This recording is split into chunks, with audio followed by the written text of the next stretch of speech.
Okay, hello everybody. Good evening, good morning, from whichever part of the world you are connecting.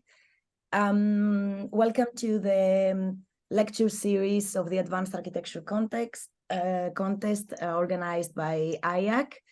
As you know, for the ones that you have been following the lecture series, within the topic of our Advanced Architecture Contest, which is AI for the built environment, we are inviting different experts to share their views and, more than anything, their work and their research and their critical thinking on how AI could start affecting the way we design, the way that we interact, the way that we even build our built environments, and the way that society, of course, is being affected by that. And within this context, I am very, very happy, particularly happy today, to welcome to this lecture series Benhaz Farahi. Benhaz is a very good friend from some time ago. You probably all know her work, but I mean, in my opinion, Benhaz is representing a multifaceted profile of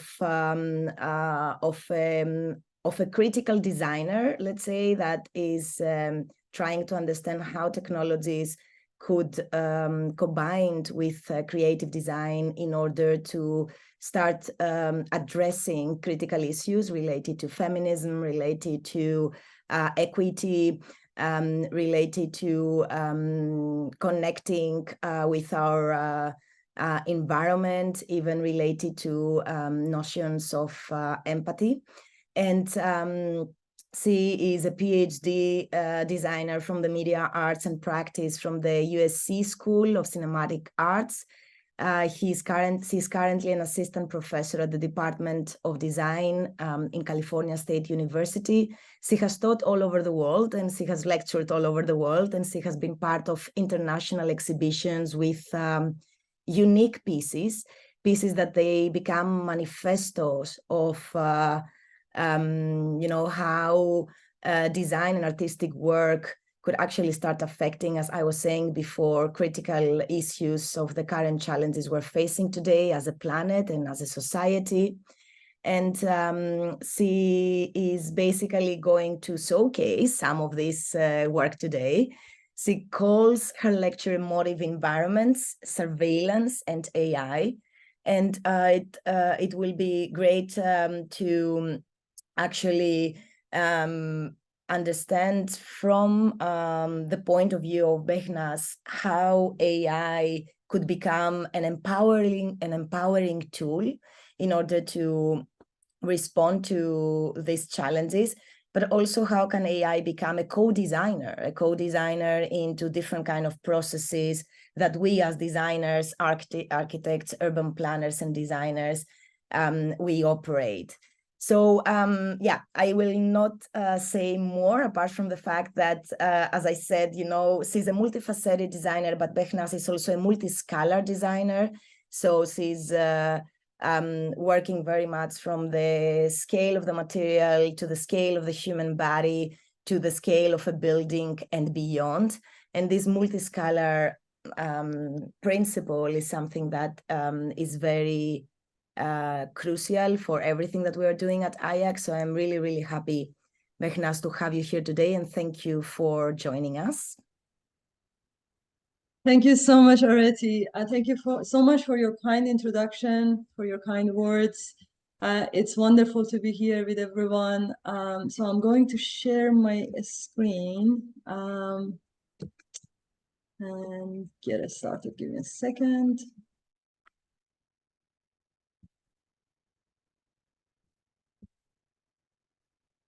Do you see my screen? Yes, we do. Perfect, thank you. It's a great honor to be here and present my work here on this platform. I'm a long fan of the work that is happening and it's coming out of IAC. And it's exciting to see how the programs are growing. And so it's a great delight to be here with all of you today. Today, my presentation is going to be about emotive environment, surveillance, and AI. I'm going to talk about some of the works that I've done in the last 12 years. Working at the intersection of interactive, immersive art, fashion, architecture, implementing a lot of AI systems. And as someone who is really fascinated by tactility, texture, and movement of materials, I am interested to see how computational systems could be embedded into substrate of materials. So materials become machines and machines become materials. And I call this a new type of machine, an emotive machine, or perhaps emotive environment. An environment which can foster a sense of empathy or sense of connectedness, which can basically recognize and respond to our emotions. So I've been doing this type of work and the production of what I call emotive environments through the range of projects, ranging from intimate scale of wearables and fashion to architectural scale and the world of interactive architecture. In particular, I'm really interested to explore how materials of the environments could be soft, interactive, reconfigurable in order to create a new relationship between the human and the built environments. So with the movements of your hand, the shape of the environment could change. Or with the movements of the people underneath this robotic ceiling installation, the form of the environment in a reciprocal way changes according to people's activities underneath the ceiling. So a lot of times these systems are equipped with AI systems that tracks skeletons, human hands movements, facial expressions, which can basically track variety of information to understand emotional states of the people. But these ideas didn't just stay in the world of architecture. I was really interested to see how these interactive systems could be populated around the human body in order to influence our perceptions, extend our intelligence, or in fact, influence our social interaction. This is, by the way, a neuromorphic helmet that responds to the brain activity of the wearer. So as the person attention level goes higher, the helmet opens up, and as the person's attention level goes lower, the helmet closes down and create a cocoon around the head. A lot of inspiration in my work come from nature, especially its intelligence in responding to both internal as well as external stimuli. It is basically emotive, it is alive. And I'm really fascinated to explore how artificial environments, how the built environments could be alive, could show similar type of intelligence in responding to its surrounding environment.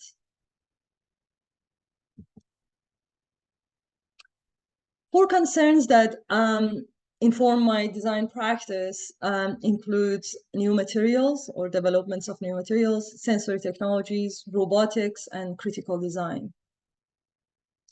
In my design research, I explore how new materials could be developed using a variety of algorithmic design tools, robotic fabrication, and 3D printing, inspired by natural systems such as feather, hair, fish scale systems, which varies their properties across the surface from soft to hard, from very dense to very porous. I'm really interested to see how we can develop materials which varies the properties across the surface. These materials can be soft when it needs to be and flexible, and they can therefore be active and dynamic in response to their surrounding environments. I also explore a lot of actuation systems such as smart material, soft robotics, and variety of actuation systems to see how we can basically bring these materials to life. I'm also looking at a variety of sensory technologies. And a lot of these sensory technologies have embedded artificial intelligence trained models, which can understand human behaviors or predict human behaviors, such as facial expression tracking models or gaze tracking models, or in fact, gender tracking, which is very problematic. But anyway, using this type of system to see how we can explore the physiological responses from the user's body. I'm really interested in the notion of emotion and affect. So I've been really exploring a lot to see how we can understand emotion from a variety of perspective, how we see emotions in other species. For instance, mice, cats, and dogs, they bristle their fur when they get intimidated. Could we also explore a form of clothing or wearable that do the same, that's become almost a second skin that responds to emotional and affective components of our surrounding environment? So this piece is a soft robotic wearable that responds to affective or facial expressions of the people around.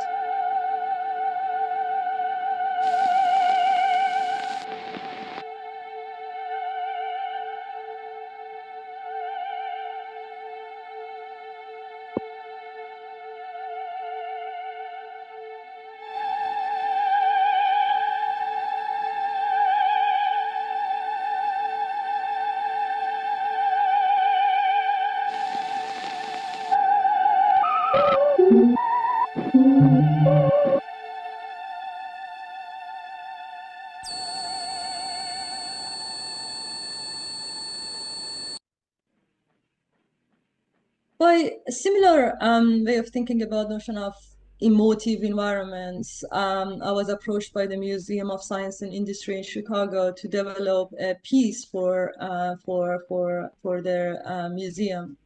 I've been really fascinated by the notion by Anna's hummingbirds. These hummingbirds, they're fascinating. They changes the color of their feathers from dark green to magenta with a twist of their head. So I've been really fascinated to see how we can develop materials that not only change shape but change color as they're responding to their surrounding environment. Conceptually, this piece was to create a fashion technology piece that is equipped with 200 moving wheels that changes color as they rotate between one angle to another.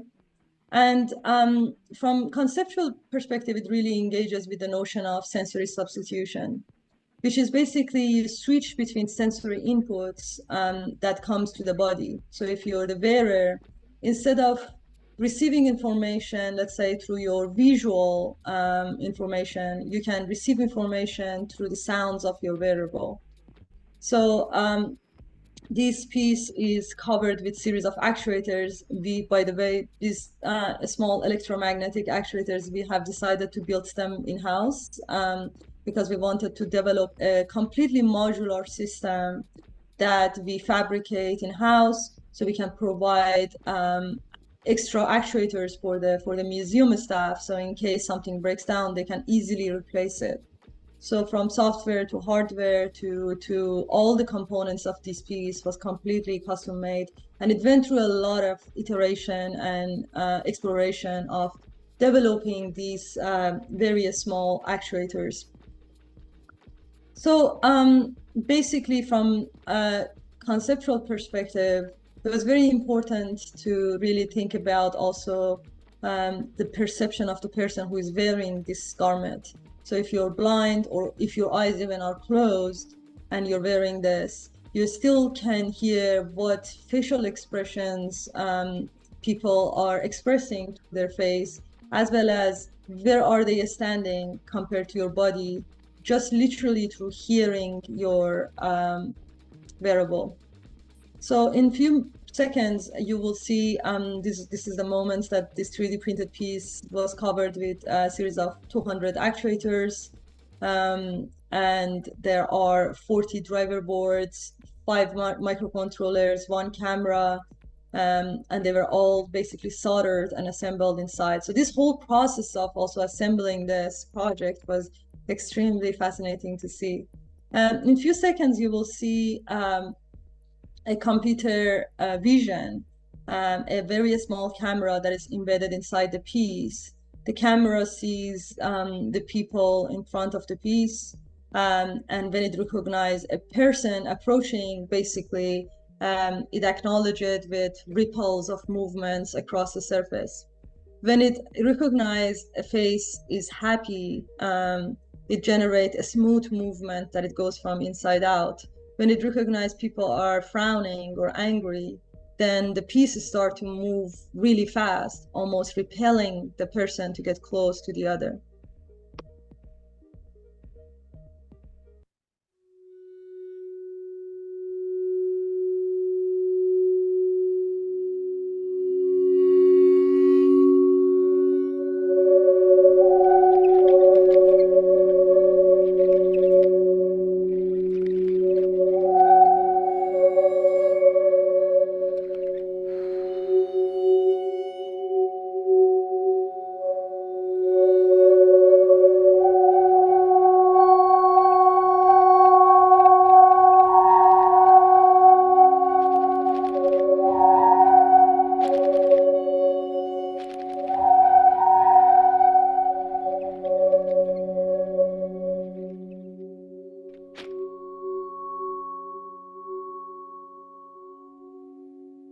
So this piece is part of permanent collection of the museum in Chicago. So if you ever go to Chicago, you can still check it out. The debate around the gaze and surveillance from neuro and cognitive science perspective, as well as feminist perspective, is really fascinating to me. I'm really interested to see how we can use computer vision and surveillance technology to examine how different strategies of gaze could be seen to undermine various forms of power structure and used as a form of resistance strategy. I want to also emphasize that a lot of the work that I've been doing with the team of gaze and surveillance, it draws upon the work of philosopher Michel Foucault and film theorist Laura Mulvey. I'm not going through details of these, but they're incredibly inspirational to really think about the notion of gaze furthermore. I'm also really interested to think about notion of surveillance and how we are watched, how we are seen through the lens of the machine or through the lens of other person. Typically, we feel when someone is watching you. And the question that I'm really interested is that will it be the same when you are watched by a machine? What does it mean for AI and computer vision to observe us within the city, within the built environment? And our gaze really tells so much. We are giving certain preference when we are giving a talk. We are looking at a specific space in the, so basically we prioritize our gaze to a specific face or point in the space. And I love these images that shows that how these experiments in studying eye tracking, that shows that basically our gaze is biased. So we are not observing the environment like how the machine does, that goes from 1 pixel to 1 pixel, but actually we are very biased on which information from the environments we are observing. From feminist perspective, I'm also interested as to how sort of surveillance could help, let's say, women to understand when they're being stared at. Could we really draw upon surveillance technologies to allow women to know which part of their body is being looked at? So this is a piece that is equipped with a facial tracking camera that detects gender, age, and the gaze of the onlooker. And according to where the onlooker is looking, the 3D printed piece, the cape, moves accordingly.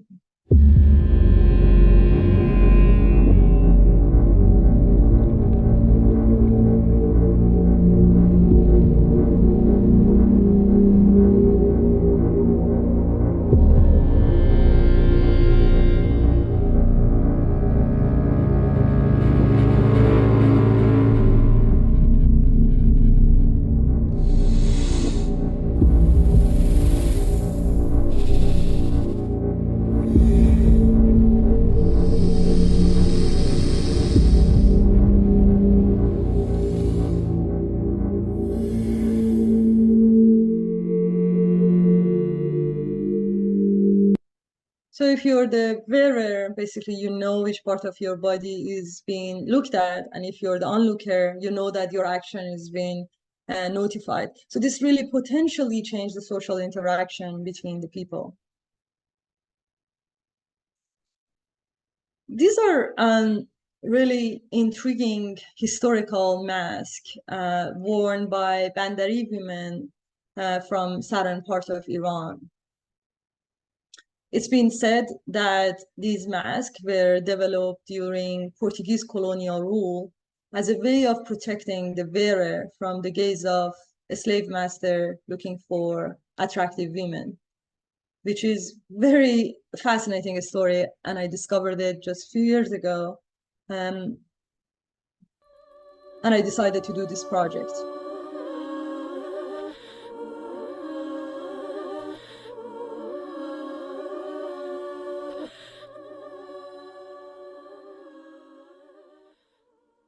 So from these Iranian masks claiming that they protect women from patriarchal oppression to masks that of Northwest Coast Indians, to masks that worn as a political statement, masks can take on range of different roles, either religious, social, or political roles, basically. And it can offer very interesting insights on how we can reveal or hide identities. So it's also a question of how it engages with our identity. From my end, when I saw these masks, I was really interested to see how these women express their emotions, how eyes could be a way for communicating and for communication. And in my research, I came across this very interesting incident in which American officer uses blinking to send secret messages. In this video, you're seeing Admiral Jeremiah Denton How do you think blinking the about word torture during his captivity in Vietnam. about so-called definite love? Do you think that's present about it? Well, I don't know what is happening, but whatever the position of my government is, I support it fully. Whatever the position of my government is, I believe in it. Yes, sir. I am a member of that government. And of course, the use of the code for communication is nothing really new. A lot of time, women have came up with code words as a method for reporting domestic abuse especially during this lockdown. This project was also very inspired by the recent experiments at the Facebook AI lab. The intention was to monitor how two bots might develop a dialogue. However, during these experiments, the bots starting to deviate from human language, repeating words. So the researchers had to intervene and stop this from happening. So the story was fascinating because it also reveals that knowledge is power, and inability to understand would unnerve those who maintain their authority. So inspired by all these layers of that I just laid out, I've decided to create a series of robotic masks which could communicate with one another. They're blinking their eyelashes in rapid succession using AI-generated Morse code. So the AI system, it uses a source text called Can the Subaltern Speak, which is a seminal article by the feminist theorist Gayatri Spivak. She asked whether it might be possible for the colonized or the subaltern to have a voice in the face of colonial oppression. Using machine learning algorithms, we can use Markov chain to create a text. We can see each letters or words as a state, and the transition as a likelihood that a specific words or letter goes after another. So we generate series of letters in this method, and those letters are translated to a Morse code that send to eyelashes, and they're sending these secret messages between one another using BLE protocol. The aim of this project was really to also explore how we can sow anxiety within this patriarchal system by developing or potentially developing a new language that unnerves the patriarchal oppressor and really aim to give voice to this marginalized community.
In 2020, during the Black Lives Matter, protester Samantha Franson stares down at Trump, a racist Trump supporter.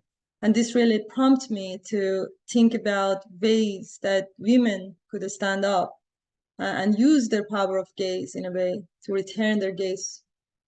With that, I was commissioned by a fashion house to do an installation for a Milan Fashion Week. And I was really intrigued by this. Obviously, fashion is an important medium for production of culture.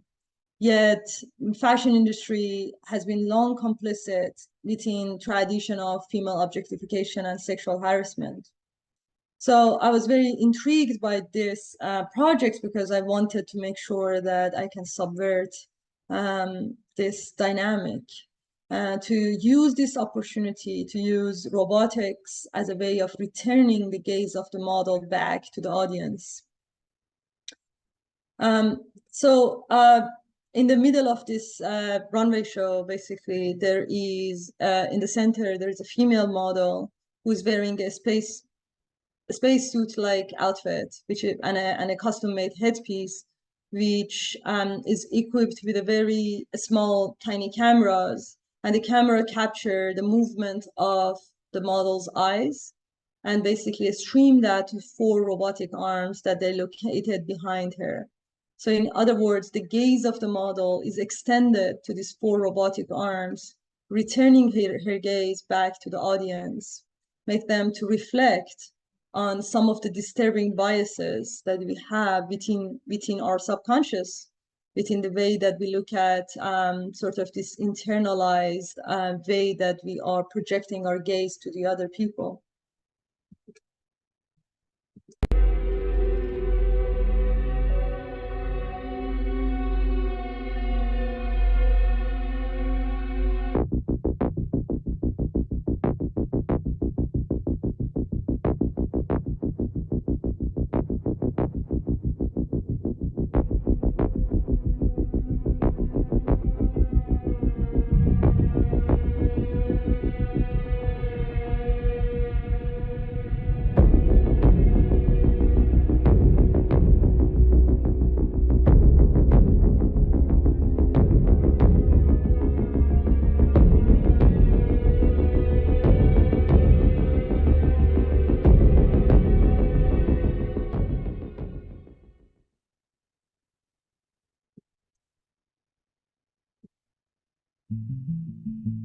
So really the goal on this was to make people sort of, to use robotics and robotic, not just for robotic fabrication, but really also explore how robotics could be used in a critical tool for a performance, for a way that we can see how robots could be an extension of one's body.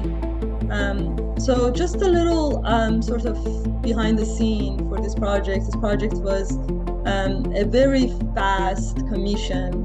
I think the whole project lasts about maybe 5 or 6 weeks to delivering in Milan.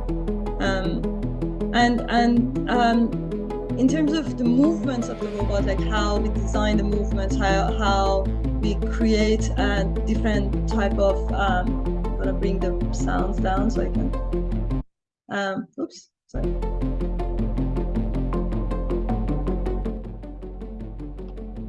So in terms of the movement, the question was how we design sort of anthropomorphic behaviors. How do we design dynamic behavior using some of the tools that we have available, such as AVR headsets. So a person's hands movement is being captured for sort of general movement design of the robots. Another question was also like how to synchronize these 4 robots to make sure that they're absolutely synchronized. So some of the technical challenges was to develop a custom-made, in a way, software using Unity and C# to make sure that all the behaviors of the robots are absolutely synchronized. So we are really here using this cyborgian vision where robots are become extension of the models. And I love these moments where after the show, instead of everyone leaving, everyone came and like basically taking pictures. And this was the moment that the observer were observed. And I love that moment after the show. And when I talk about internalized male gaze, how could I not talk about Iran? Especially as we, in the last year, we see the repression of women's identity as a form of patriarchal dominance over women, which led to widespread protests all around the country. And through this, I've learned about tragic stories of protesters from Iran who got permanently blinded as they shot in the eye by military forces using rubber bullets. And then soon I discovered that this story is happening not just in Iran, but all around the world. In India, in Hong Kong, in Chile, in Kashmir, and in US, in fact, after George Floyd death during the protest in US, many people got shot in the eye and they got blinded permanently. In other words, usually these protesters were, in many cases, they were peaceful protesters, but they were faced with the violence action of military forces and authorities. And a lot of time they were sort of perceived as violence or riots, and that's how they legitimize their action. So I've decided to make an art installation, an immersive installation, which uses the victim's eyes to address the importance of nonviolence, means of political expression, and really trying to hold the government accountable for their violent action. I captured about 40, 50 eyes, where in some of them there is a black tear that they're shedding black tears, and each of those eyes, the words of the victim appears in a sort of reaction using reaction diffusion algorithms. And really telling the stories of these protesters from all around the world in an immersive installation. So you will see the next video and I'm not going to talk over it.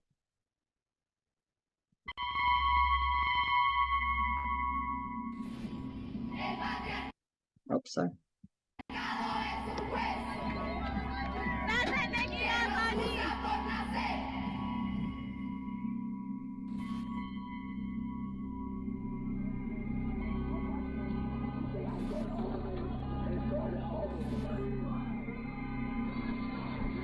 Back up, and that way.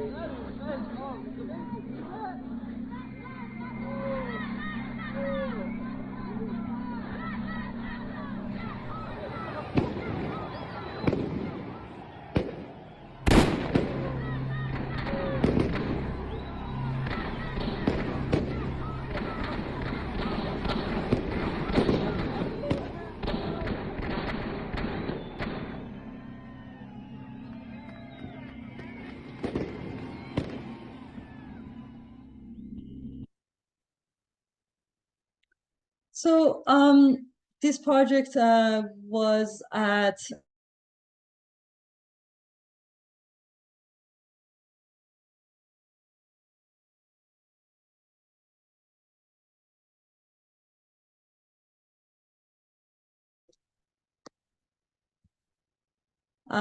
sorry, my connection's gone and I'm back again. Do you see my screen? Yes, we do, Yes. and we haven't lost you for a moment, so you are all good. Perfect, perfect. So yeah, this project was shown and is part of California State University Long Beach, but I've worked on various iterations of this piece that is still showing in different places. Maybe to sort of wrap up, I have just a few more slides to share. I would like to take a few more moments to specifically talk about AI and the built environments. While we see that AI has revolutionized many design landscapes in the last few months and years, I would say that we can see the use of AI in two separate ways. One, to use AI for generation of forms and basically helping us in creative processes, which is, by the way, very fascinating. It has opened up new ways in terms of accessibility for design in an interesting way. I am a co-coordinator of the graduate program where we get students with very diverse backgrounds from engineering, anthropology, sociology, and sometimes to make sure students can still produce designed items, it's very challenging. Having said that, using AI system, it can help a lot of people with minimum knowledge of design backgrounds. They can still produce interesting outcomes. So I think AI has opened up some interesting ways for design accessibility. At the same time, I think we can address the question of AI through integration of AI algorithms within the built environments, either in terms of responsive environments, smart environments, where we see that those sort of trained data or algorithms have somehow been integrated in the built environments. In both cases, I would argue that the question of AI and bias should be a very important question and central to implementation of these systems. And what I want to say about bias and AI is that this question is not straightforward. And I hope that my work has been showing that, because a lot of time, the question of bias is not straightforward. Many of our assumptions or many of our biases are deeply rooted and internalized within our culture, our norms, and our traditions. And for us to decode how our AI is biased, we have to first understand our very subconscious, deeply rooted biases. And that's not an easy task. So, and also I wanna sort of self-promote our book that just recently came out, which is called Interactive Design. I co-edited this issue, this book with Neil Leach, literally just came out. So it's available in Europe, not still in US. I haven't received my versions yet, but I'm extremely excited about this. And the reason that I wanted to also share it in this context was this work, the interactive design, really look at the sort of the root of interactive design from cybernetics and the work of pioneering works of Gordon Pask and many cyberneticians, which is very interesting to sort of track that to the more recent work of practitioners, thinkers, scholars in this field. But also, I think we are in a historical moment where the world of cybernetics and AI are getting closer and closer to one another. Obviously, these two trajectories emerged at almost similar time in the history, and they were going through completely two separate paths. But I do believe that in this moment of time, we are actually seeing that how the work that is being done from cybernetics and AI could emerge and integrate into one another. And to wrap up, I would like to say a few words that as an Iranian-American interdisciplinary designer, I'm excited about the world of computational design. Not only to just merely ask questions, not to answer questions, but also to ask provocative questions and challenge dominant outlooks. We don't need to accept status quo, but we can use these computational tools to address larger social, cultural, environmental, and political crises of our times. I think traditionally, many computational designers have been used, many of computational design tools, robotic fabrication and algorithmic design and tools like that for fetishizing to create beautiful, shiny objects and forms, which is the potential of these tools. But the question that we have to ask at this point in the history is that how can we produce forward-thinking, visionary work, but also address those critical issues of our time for the hope of more peaceful future. With that, I want to thank you all, and I'm looking forward to your questions. Thank you so much. Thank you so much, Benhaz, for this beautiful talk. This journey on different projects that each one represent also probably a different moment of your life, because I know your work for many years now. Maybe before going to the questions that some are already appearing in the chat, and please keep on putting your thoughts and questions there. Just maybe a comment from my side. I think it is absolutely necessary to start understanding the different ways that AI or computational tools could be coupled with creative design. Exactly for avoiding what you have just explained, Benhaz, that using computation for the sake of computation or for fetishizing, our, let's say, ego kind of architect/designer profile is something that is not driving us into any bright future for society or for the environment. And I really enjoy in your work, at some moment you said, through this combination of computation and design, materials become machines and machines become materials. And what I see is also that materials become senses, or machines become senses, and senses or feelings can also then be materialized, no? And I really think that this work is not only merging innovation in different disciplines such as material or computational and design, but the unique contribution of that work, from my point of view, is the fact that it is able to introduce novel ways, out-of-the-box ways of how we can co-inhabit spaces, of how we can start thinking our body as an augmented agent connected to the environment, introduce novel ways of, how we dress, how we connect, and how we inhabit in general. And I think this is really, really necessary, because we are at a moment that there is a strong message of risk for our society and for our planet, and there is a strong criticism towards policies and government decisions. And look what's happening in COP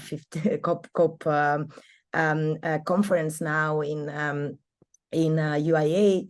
And what I think is really becoming interesting is that we need to start raising awareness, and we also need to start thinking of, how ourselves as well should start changing behaviors, and how each one of the individuals of the society could start understanding that certain kind of lifestyles or certain kind of beliefs of what is a house and what is a fashion item and what is a build space should start, let's say, be redefined, no? And I think that it's really interesting for me to see all this work, because it becomes a kind of a strong message towards that direction. So thank you for that.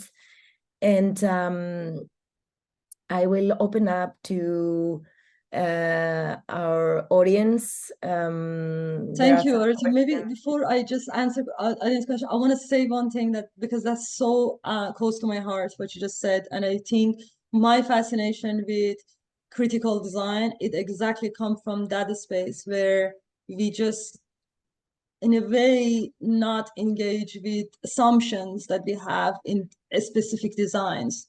Either assumptions about, the furniture should be this way, or the wearable should be this way, and the function of wearable is this. But can we dismantle this type of outlooks and really think that what it should be or what it could be? Can we come up with a new concept around how that object will be perceived?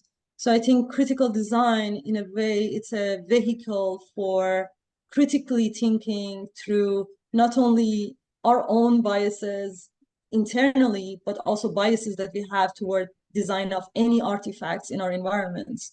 Why do we think that, certain forms should emerge for certain objects? Could we even question that? So thank you for that. I really enjoyed definitely. We are at a moment that only thinking out of the box could probably provide us with some light at the end of the tunnel, huh? So, okay, we have a series of questions. I'll try to go one by one. Benhaz, you can also read them in the chat. The first one is from Aaron. Benhaz, fantastic work, especially your focus on challenging authority and observing observed tension. What are your thoughts on ways for citizens to protect or defend themselves from unwanted privacy intrusion in public and private space, such as facial recognition and profiling technology, which are technologies that are being used by several governments today? Yeah, thank you, Aaron, for your question. I think the way that I would like to answer this question is separating the question of tool versus control, right? And governance. Who govern that tool is a different question. How that tool is being used, has the surveillance just used a certain company for sort of like capturing your data to have more benefit for the growth of the government, that company, or it helps the government to police their citizens? This type of question is a question of governance, and it's become very tricky. It's become tricky because we can end up being in the path of so this type of data is, or this type of tool, or this type of surveillance technologies is good. And some people might say, no, look, this is a horrible thing, so it's bad. So we are just constantly go to this duality that, are they good or are they bad? And there are so many arguments that they can argue that, yes, this tool can be used horribly. And, or on the other hand, there are so many examples that show that this tool can be used absolutely for humanitarian purposes that helps our, societies. I think it's a trap to go through this route. I think the question that we should ask is, in what context and for whom are we designing a specific tools? That's why in my project has become very specific to one specific scenario where you see how it's been used, or you see that, okay, so in this case, it's become empowerment for women, right?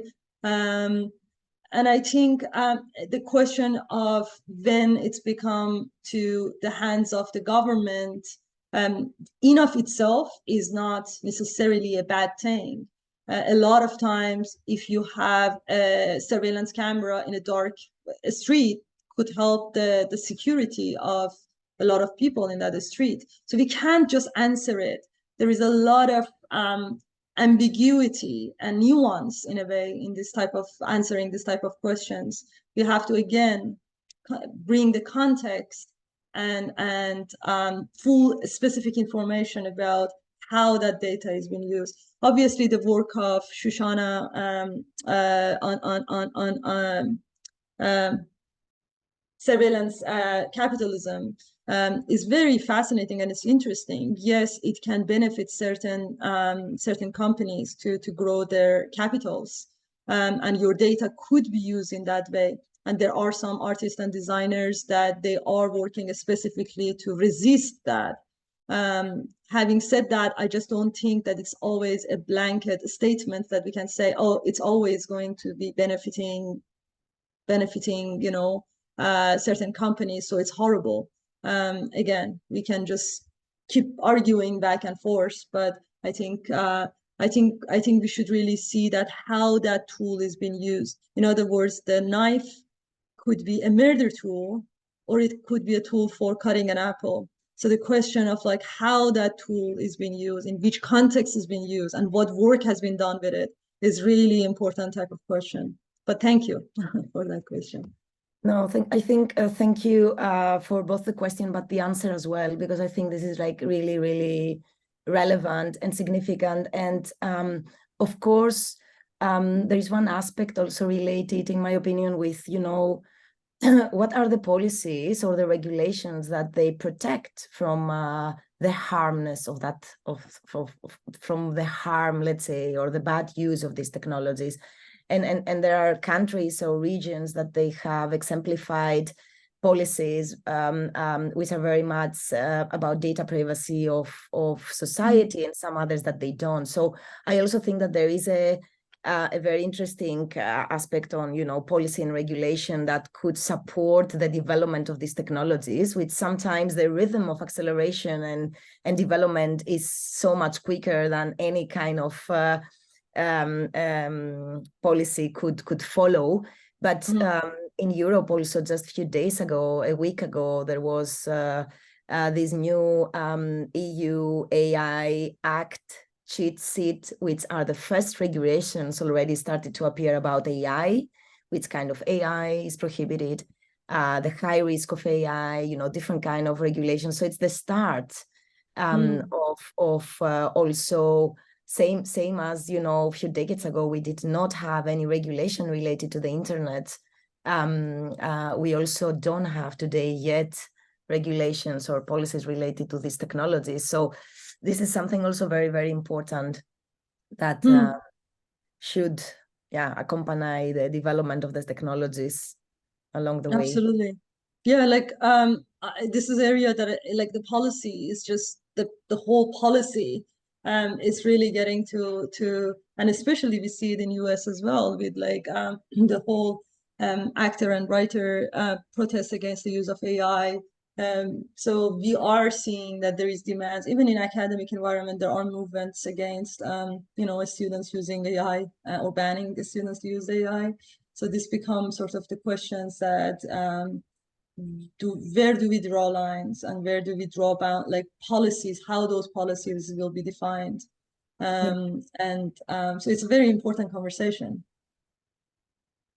Great. Okay, we now continue with a question of Faise that is basically curious to see how these mind-blowing experiences and installation could be scaled up or could eventually be implemented into the architectural domain. Yeah, I mean, it's a challenging question because I think a lot of things that I do still is architecture, but I know that if we are looking at architecture with capital A, if you are considering architecture as building construction, is definitely not architecture. In my view, architecture as a discipline is a little broader than building construction. To me, architecture is a sensibility also that can be larger, meaning that it can be design in general, and with architecture skill sets, you can apply it to any scale of architecture. In fact, in 2017, with Neil Leach, we published architectural design issue on 3D printed body architecture, because we noticed that there are many architects that they're not doing building construction, but they're using 3D printing in the scale of the human body. Either they're making wearables or they're making furnitures or objects, including Neri Oxman and nervous system, and Ron Real and many others, which their work was stunning, and they're all architects. And then we realized that there is emergence of this group that they're doing not building construction. So I think architecture, I think the definition of architecture could potentially broaden up to other forms of architecture, a form of proto-architecture or body architecture. But in my work now, I am definitely interested to scale up more. And somehow my fashion interventions got many media attention, and it's got just various sort of attention from various media, and it's got viral, and in a way it put me on the map. And everyone at some point thought I'm a fashion designer, and I had to say that no, I actually trained as an architect, and I am trained as an architect. So there was always that type of question. And for me, in my practice, although I am still excited and interested in the intimate scale of wearable and fashion, but I'm also interested to scale up in public installations, in getting into almost like urban public art sort of a scale. In terms of building construction, I don't know, because I am really interested in making things that it happens in a shorter time span. So I'm definitely interested in, I can see that my work can go in the direction of responsive facade system for sustainable purposes. Hasn't done it yet, but I am interested in it. Will my work go in that direction? I don't know, but I would be interested. It's one of those areas that I am interested. So we shall see, I guess.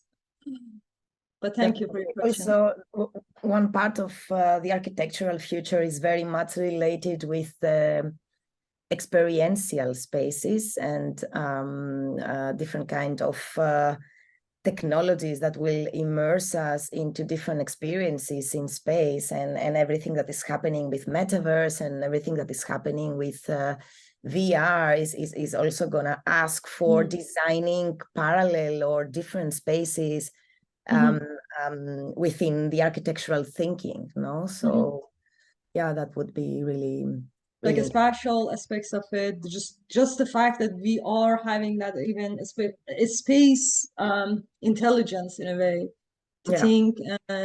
Yeah, absolutely agree. Okay, there is a question of Pablo that I believe we have answered. Pablo, let me know in the chat if you feel that this was answered. I will jump to the next one, and if you feel that it hasn't been answered, then we will come back to it. So Hassan just thanks you, basically. Okay. The question of size, considering your impressive accomplishments in utilizing AI to respond to human stimuli, I'm curious about your vision for applying similar principles in architectural design, which is what we have been discussing, I guess. How do you envision buildings appreciatively responding to specific human needs through intelligent adaptive systems? Maybe you can elaborate a bit more on that aspect, Benhaz. Sure. I mean, I definitely, I want to promote our book as well. Our book, Interactive Design, it really look at some of these newest, in a way, works that also come from practitioner working on these interactive systems in larger, either urban or building architecture as well. I think it's an interesting question, because yes, like what does, like the notion of a smart environment has been around for some time right now, but a lot of time it's about building efficiency and sort of building technological systems, either ventilation or heating system or water management. Everything can benefit from some form of AI, right? And one very dominant example is, for instance, Nest thermostat, which learn from the behaviors of the occupants. But I think the questions that we can push further is that how the built environments can understand the mood of the people. what if the lighting as well as the shape of our built environment change? Living in our houses, where right now our apartments become, a lecture hall, another time become our gym, another time become our sleeping area, right? So we are already living in this extremely multifaceted space where it has so much potential for redesigning and bringing AI and interactivity to really produce spaces that they can reconfigure, that they change based on our moods, based on our activity, based on spaces we need. Sometimes you don't need a larger space, sometimes you need a smaller space. So especially living again during this pandemic and lockdown and living in our apartments and using our apartments in so many different ways, I think it even the importance of using smart systems and AI in built environments has become even more important right now. Yeah. Good. Zoe is evolving a bit what we started to talk about, how responsive virtual environments that utilize mixed reality and procedural animation could eventually be used in tandem with responsive architecture and robotic technologies. Any thoughts on how this could work together? Honestly, I don't know. I don't know. I haven't, this is not the area that I've worked on. I can see that the VR can provide so much potential, and with metaverse and all these things that we are seeing like growing in a way, we can see the importance of that field. I don't know how that would connect back to the physical. I often find VR word. I found mixed reality way more interesting than virtual reality. I always find this connection to the physical world extremely disappointing. So I think any system that can bring some sort of tangible connection with the physical world is more interesting. And from that perspective, the only way that I can see to answer your question is how various digital and physical information can interface with one another. So as you're touching an objects in the virtual environments, the physical form of the environments also actually changes shape. So I could see that sort of correlation. Having said that, I'm just thinking out loud, and this is not the area of expertise that I have worked on. So, but it's interesting. Okay. We'll get you two more questions, Benhaz. I will join two questions together, and then I think I will finish with a question of Ali, which I think it's going to be a very nice way to finish the talk. So Darkan and Pranav are interested to see what do you think about design created by AI, and whereas in the future AI can be able to design without humans. And connected to that, if AI in design methodology is limited to what we use now as ChatGPT and Midjourney or DALL-E, or does it go beyond that? No, what does it constitute? Well, there's a lot of different questions, but I'll try to see what I can do. In terms of the first question, that what do I think of design created by AI? I am astonished. I am amazed, terrified, all the above, but what it can produce.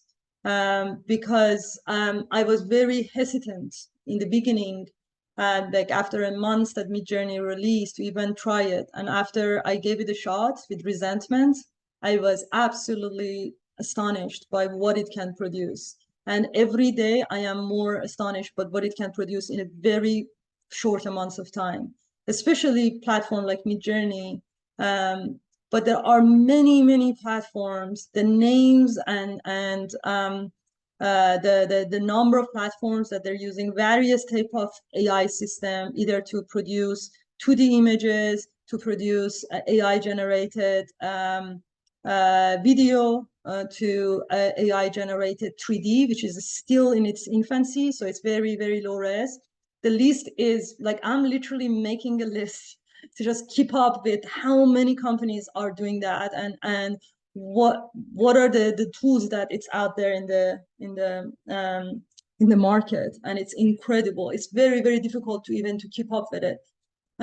So I think it's growing in a really, really fast pace, and the results are amazing. And again, I want to say that some of my students come from psychology backgrounds, studied a graduate program in human experience design interaction with me. And some of our students still are able to produce, outcomes that they're beautiful. You had to go study 5 years of, architecture or industrial design or interior design to be able to produce that outcome.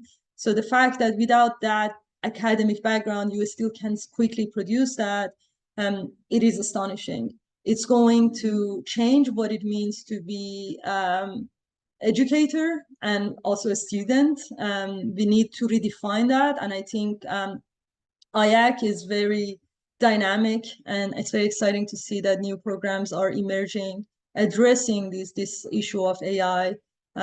Also, because I think it's going to really change so much in our profession and our education system.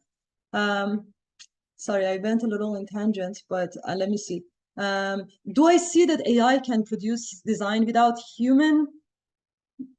I want to say no, because I think I see artificial intelligence as not as a replacement for human intelligence, but I see AI as extension of human intelligence. I think a lot of these systems are in continuity with us. It needs input from us.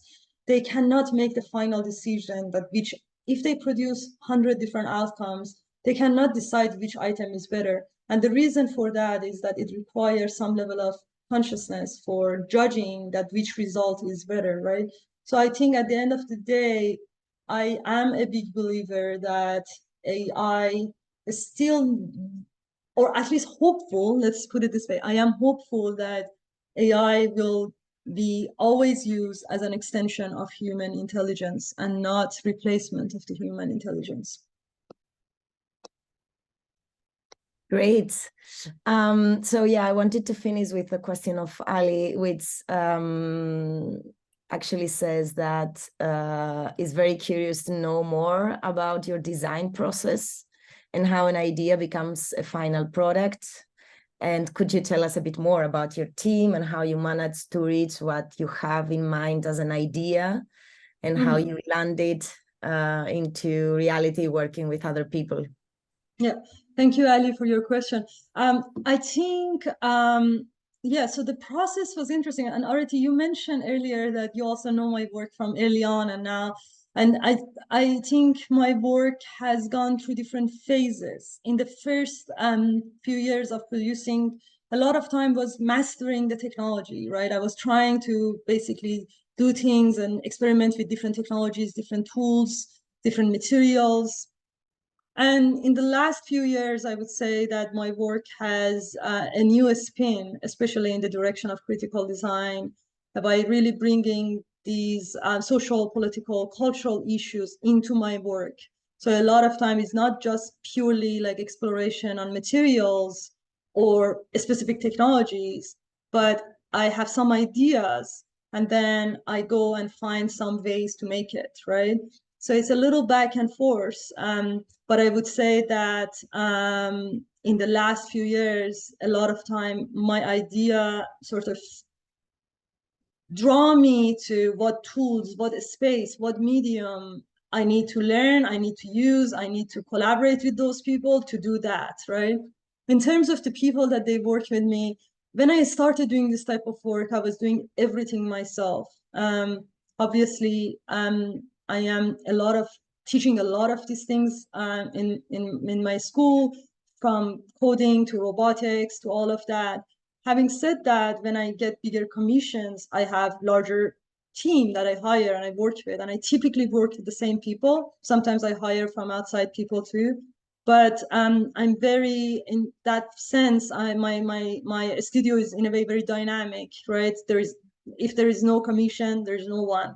And when I get a commission, I hire a group of people from mechanical engineering, software engineering, sometimes from fashion design, sometimes from architectural design, the students. And then by bringing them on board, or graphic design, by bringing them on board, we produce the type of work that you see. But a lot of time for professional work that I've done, it requires a team that to make sure that, you know, everything is handled professionally, and in terms of also maintenance, which is a very important thing. So it's not like you just make the works and put it one day in the exhibition, but a lot of these projects have to maintain over times as well. Indeed. Thank you so much, Benhaz. Thank you for an insightful talk. Thank you also for, you know, engaging in the conversation. I'm pretty sure we could extend that discussion for minimum an hour more, but I know that we need to close. I just want to thank you very much for joining us. Thank you for your work. Keep on the very, very significant work that you're doing. We're really looking forward to see your next steps and your next project. And we're also very much looking forward to having you in person in Barcelona very soon. I'm very much looking forward to that. So thank you very much, Areti. I really enjoyed the conversation. Thank you for wonderful questions, everyone. And I hope you have a great rest of evening. Great. Okay. And thank you, everybody. Please keep following our lecture series for the Advanced Architecture Contest. And yes, please participate. We are looking for young, talented people that they can actually showcase their work, and also critically showcase different ways of how AI would affect design and would affect architecture. So thank you, everybody. Have a good evening, as Benhaz said, or have a good day, and see you very, very soon. Bye.